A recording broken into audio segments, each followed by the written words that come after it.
বলবো দুঃখের কথা, আমার কলিজা ফেটে যায়।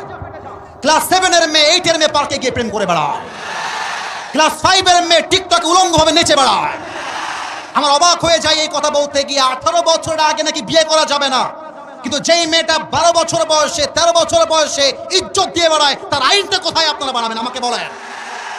আমি আমার ওয়াজে স্পষ্ট ভাষায় বলেছি, বিয়ের ক্ষেত্রে আইন চেঞ্জ করতে হবে। 18 বছর নয়, মেয়ের বয়স হয়ে গেলে চরিত্রবান যুবক দেখে বিয়ে দেওয়া লাগবে।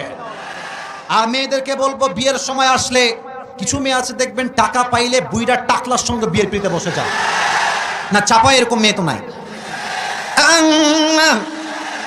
আছে আছে আছে। প্রিয় বোনেরা, টাকা দেখে বিয়ে করবেন, টাকা পাবেন, বাড়ি পাবেন, গাড়ি পাবেন, বাট মনের শান্তি বলেও তো একটা কথা আছে। এটা কথা মাথায় রাখবেন। আমার এই কলিজার টুকরা যুবক যারা আজকে এই শিবগঞ্জের মাটিতে এসেছে, ওরা আজকে জিরো হতে পারে, ওরা কালকে হিরো তো হতে পারে। আপনি যে টাকলাকে টাকার জন্য বিয়ে করছেন, আগামীতে এমন একটা দিন আসবে এই যুবকগুলো অফিসের বস হবে, টাকলা তার স্টাফ হয়ে কাজ করবে।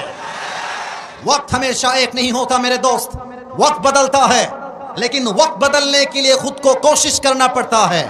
समय পরিবর্তনশীল, কালকের জিরো আগামী পরশু কিন্তু হিরো হতে পারে। অতএব অতএব আপনি মুরব্বীকে অবহেলা করতে পারবেন, বাট যুবককে আপনি অবহেলা করতে পারবেন না, সে ইতিহাস বদলায় ফেলতে পারে। আল্লাহ মেয়েদেরকে বোঝার তৌফিক দান করে পড়েন সবাই আমিন। আর বাবাদেরকে বলবো, বাবারা মেহেরবানি করে আপনি আপনার ছেলেকে বিয়ে দিয়ে দেন, প্লিজ বিয়েটা দিয়ে দেন। আপনার ছেলে যদি গুনাহে জড়িয়ে যায়, এর প্রত্যেকটা দায়ভার কিয়ামতে আপনাকে বহন করতে হবে। আল্লাহ বাপজানদেরকে বোঝার তৌফিক দান করে পড়া আমিন। আপনাদের বউ আছে কার কার, একটু হাত তোলেন তো। বউ আছে কার কার? আচ্ছা, মাশাআল্লাহ, হাত নামান।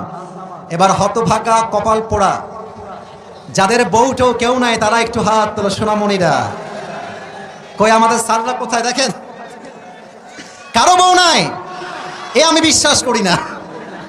আল্লাহ সবাইকে দিনদার নেককার বউ দিয়ে দিক, পড়েন সবাই আমিন। বাপ মাকে বোঝাবা, আব্বা আমাকে বিয়ে দাও, বিয়ে দাও, বিয়ে দাও। যদি বিয়ে না দেয়, নিজের মতো বিয়ে করবা, পরে গিয়ে বলবা আব্বা আমি বিয়ে করে নিয়েছি, তোমার যা মন চাই করো, I don't care about it. আমার পারমিশনের চাইতে আমার চরিত্র আর ঈমান রক্ষা করা সবচেয়ে দামি বিষয় যুবক ভাই।